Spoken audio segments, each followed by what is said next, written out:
Azərbaycanımızın həkim qonağı Cəlal Hümbətovdur. Nevrolog, kastapraf, zərbə dalğası terapiyası üzrə mütəxəssis, alternativ, integrativ təbabət üzrə mütəxəssisdir. Xoş gördük, doktor. Xoş gördük. Necəsiz? Sağ olun, yaxşıyam. Maraqlı bir o qədər də qəribə sualla başlayacağım. Buyurun. Skalyoz olarsa nə olar? Skalyoz olarsa, deməli, birinci növbədə onurğada əyriliklər əmələ gəlir. İkinci növbədə boy qısalır. Üçüncü növbədə, deməli, onurğanın qidalandırdığı sinirlərlə innervasiya elədiyi sahələrin hamısında pozğunluqlar əmələ gələ bilir. Onurğanın özünün də. Onurğanın özünün də, bəli, onurğanın özünün də deməli vəziyyəti gərginləşir. Həm də bütün döş qəfəs orqanlar, qarın orqanlarının hamısında problem yaranmış olur. Sağalan xəstəlikdir ümumiyyətlə? Ümumiyyətlə, belə bir şey var. Deməli, skalyozun əmələ gəlməsində iştirak edən faktorlar var. Təqribən 15% anadan gəlmə sayılır. Ondan sonra qalanı deyək, qazanılmış sayılır. Amma bu qazanılmışların içərisində müəyyən bir miqdar var ki, orada olan destruktiv dəyişikliklər hesabına bu deyək, sağlaması biraz qeyri-müşkül olur. Amma qalan hissəsi isə, qazanılan hissəsi isə sağalandır, bəli, o sağalır. Necə olur? Necə olur? Səbəblərindən danışaq. Birinci növbədə deməli, bax, yeni alternativ təbabətdə nəzərə alınır ki, diafraqmanın spazmı var. Diafraqmanın spazmı olursa, diafraqmanın ayağı birinci, ikinci bel fəqərəsinə bağlanır. Spazm olursa, bu həmişə oranı dartmış olur. Dartanda müəyyən vaxtdan sonra ağrılar törədə bilir. Deməli, aşağı bel fəqərələrində, birinci, ikinci fəqərələrdə əgər qreja, protruziya və s. varsa, bu da yenə kompensator olaraq skalyoz verə bilir. Sonra ən böyük faktorlardan biri çanaq əyiləndə bu deməli skalyoz verə bilir. Ondan sonra gələn o xəstəliklər orqaniki dəyişikliklər verən xəstəliklər. Misal üçün, xərçəngdir, sonra tuberkulyozdur, sonra raxitdir və s. bu xəstəliklərdə deməli skalyozlar verə bilir.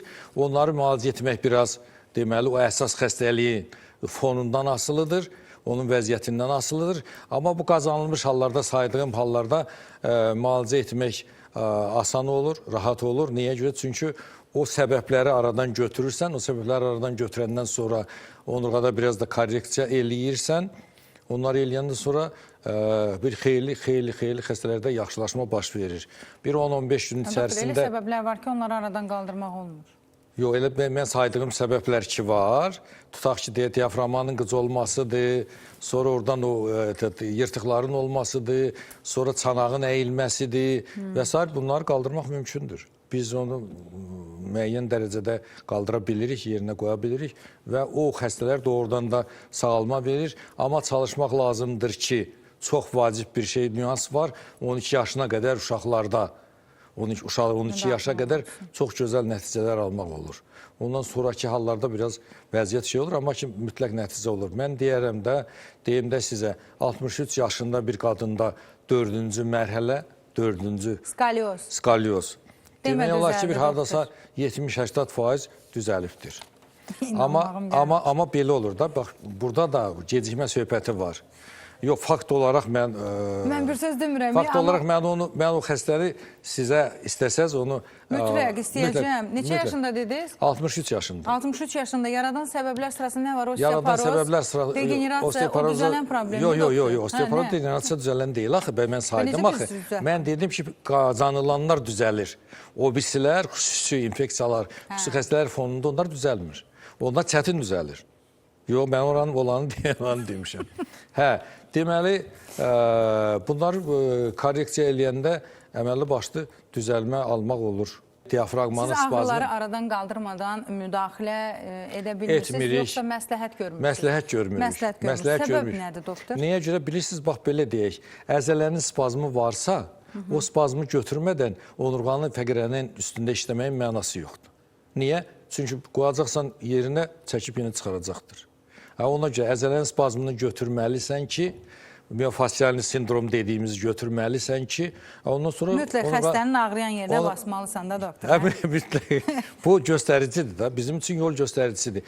Yox, bilirsiniz nətərdir? Rəma xanım, bu mütləq onu eləməlisən ki, sonra müalicə fonunda yoxlayasan, nə dərəcədə effekti var. O ağrı qalır, qalmır, buraxdı, buraxmadı, necədir?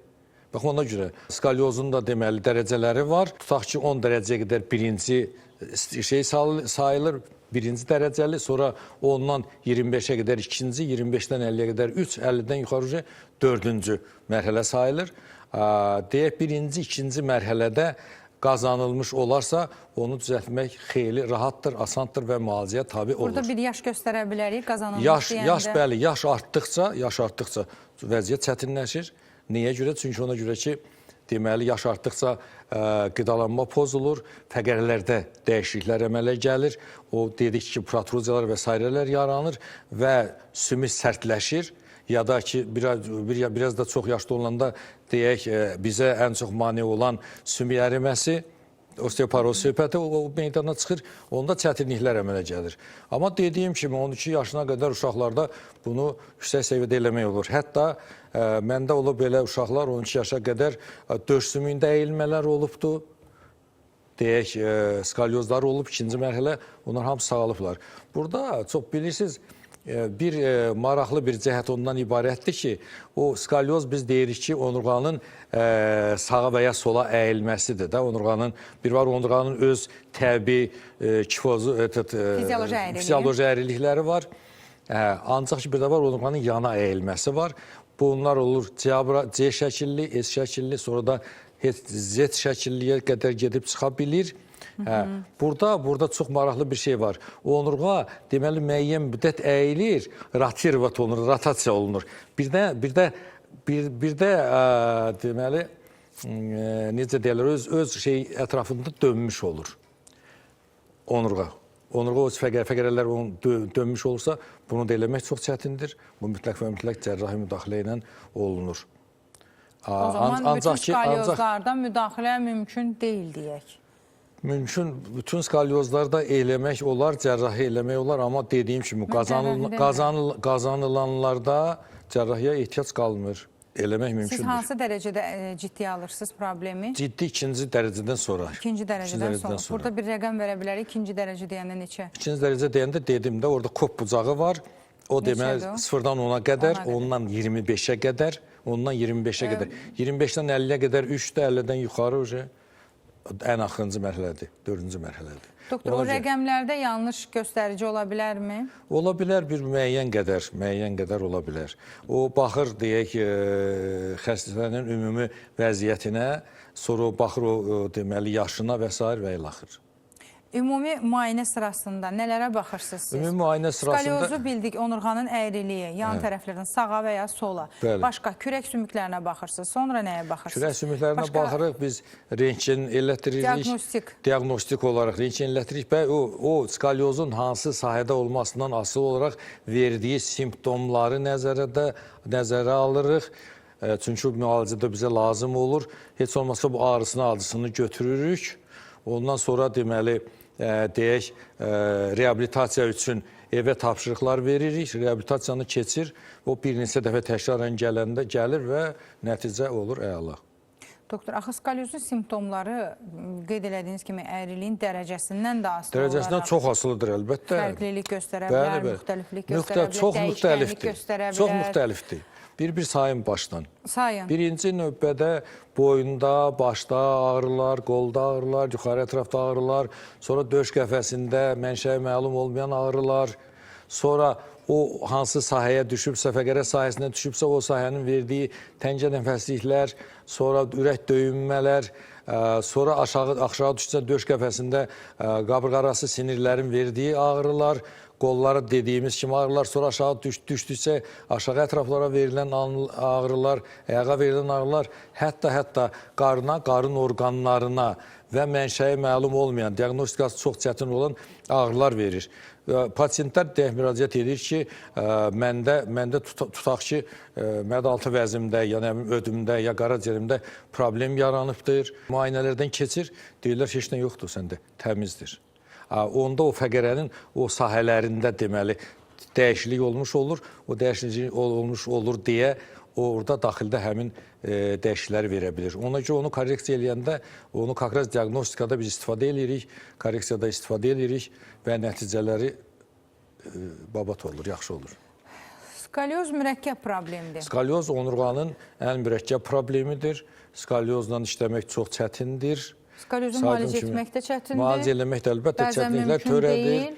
Bəzən mümkün də olmur. Siz həkimlərin sevmədiyi. Səbəbi bəlli olmayan bu klassik təbabətdə yazırlar ki, skalyozların 85% idiopatikdir, səbəbi məlum deyil.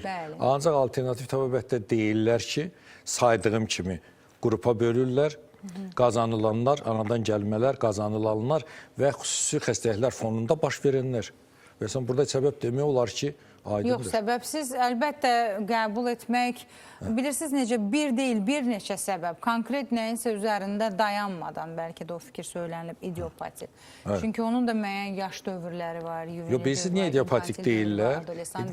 Mənim düşüncəmlə, niyə görə idiopatik deyirlər? Çünki klassik təbabət, misal üçün, diafraqmanı nəzərə almır. Niyə? Nəzərə almır. Çünki diafraqma, misal üçün, dərslikdə yazılır ki, D əzələli orqanlı tənəffüsdə iştirak eləyir, tutaq yemək borusu keçir və salam və ilaxır. Döş qəfəsi ilə qarın boşluğunu ayırır. Başqa bir şey yazmır. Amma diafraqmanın o qədər əlamətləri var ki, o qədər törətdiyi. Misal üçün, diafraqma stresə ən çox məruz qalan bir şeydir, hissədir. Çox stresə məruz qalır. Uşaqlarda skalyozun əmələ gəlməz səbəblərinin böyük əksəriyyəti bundan başlayır. Sonra çanağı əriliyi, sonra travmalar almağı, əməliyyatlar və s. Başlayı deyə bilərik, amma uşaqlar, bilirsiniz, bugünkü gündə 70-80% özünüz də dediniz ki... 80% buraxılış siniflərində, onurğada, dayaq hərəkət aparatında 80% uşaqlarda problem olur. Hansı növü olur? İdiopatikdir? Yox, bunlar hamısı qazanılmış olur. Yox, idiopatik deyən çox az bir hissəsidir. Demək olar ki, nəzərə alınmır. Biraz öncə 80% biçmədik. 80% 80% idiopatik deyil, niyə səbəbi aydındır? Yox, siz deyirsiniz alternativ təbabətdə. Alternativ təbabətdən səbəblər aydındır. Mən ümumiyyətlə bugünkü gündə... Ümumiyyətlə, klassik təbabətə 80-85% deyirlər idiopatikdir. Alternativ təbabətin, integrativ təbabətin mütəxəssisi olaraq əlbəttə mübahisə etməkdə haqlısınız. Mən klassik təbabətin mütəxəssisi deyiləm.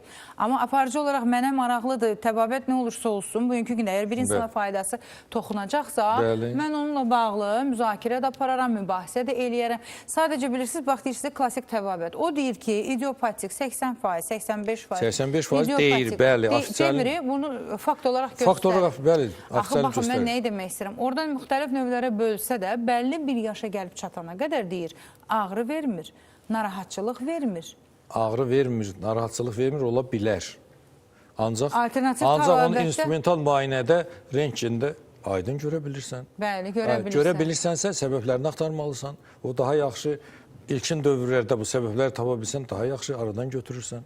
Amma nə deyirlər? Əgər heç bir simptom yoxdursa, onun səbəbini necə axtaracaqlar? Simptom olmasın, rentgen eləyəndə görürsən. Klassik təbabətdə neyinlər? Skalyozu necə müalicə eləyirlər? Deyir ki, get üzgüçülüyə, karsit geyin ya da əməliyyat olun. O növünə görə? Bəli, ya da əməliyyat olun. Ancaq indi təsəvvür eləyin, bu skalyoza karsit geyindirdik. Yaxşı, filan qrup əzələlər deyək, bu karseti öyrəndi. Sonra karseti çıxarandan sonra necə olacaqdır? Bax, görürsünüz, məsələ ondadır. Məsələ ondadır ki, mən dediyim odur, o səbəbləri aradan götürəndən sonra, onurğanı korreksiya eləyəndən sonra reabilitasiyanı düzgün qurmaq lazımdır, idmanı düzgün qurmaq lazımdır və skalyozu sağaltmaq mümkündür.